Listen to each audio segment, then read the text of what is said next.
even though to trigger that anger to happen, you require somebody else outside. That somebody else happens to be your mother or your child or somebody, whoever, and this is the triggering person. It has, that person cannot cause anger to you. Nobody can cause anger to you. Nobody. Nobody has that capacity to cause anger to you. You can deal with that person objectively. If you find that person is unreasonable, you can say you are unreasonable. And you can be reasonable. And we can draw boundaries for ourselves and for others. Remember the word boundary. Lakshman Rekha. You draw boundaries for yourself, you draw boundaries for others. That is intelligent, objective living. If somebody is causing you anger, remember it has nothing to do with somebody. Somebody is only pressing the button. You are vulnerable. You have your erroneous zone. Somebody wrote a book, Your Erroneous Zone. It's a good book. And your erroneous zone, in the sense your vulnerability. Everyone is vulnerable in some areas.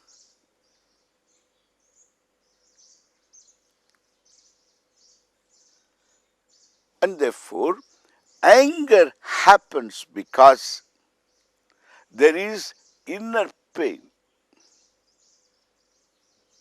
We should recognize the external world is not responsible for my anger totally.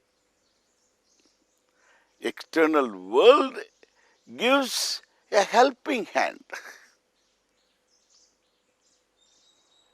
but it doesn't have the capacity to cause anger in you. When I say this anger is an emotional born out of your own pain. It is pain that manifests in the form of anger. In our culture, it is recognized kama yeshaha, krodha yeshaha. It is now in the form of unfulfilled desire. First in the form of desire, turns into pain because it was not fulfilled.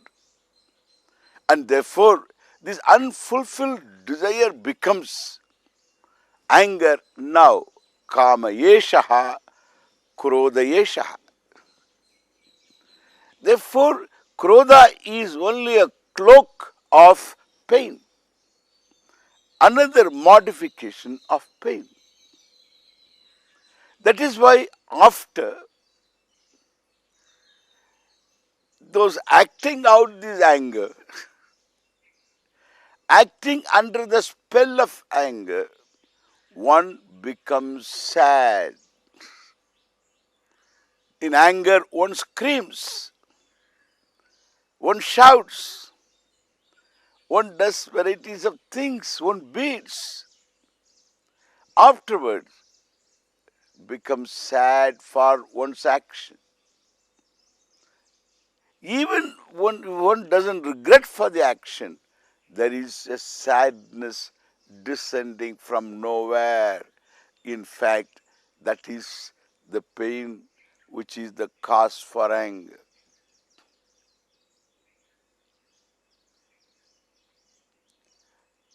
So if you understand this anger is not a bad thing, is not a good thing, it is another manifestation of Ishvara's order, the psychological order. Once I say there is connection between a prior condition and obtaining condition, then you understand the glory of Ishvara. This is how Ishvara is manifest.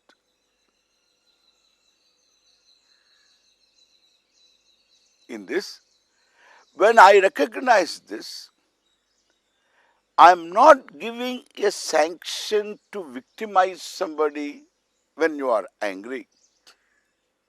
In fact, you cannot victimize anybody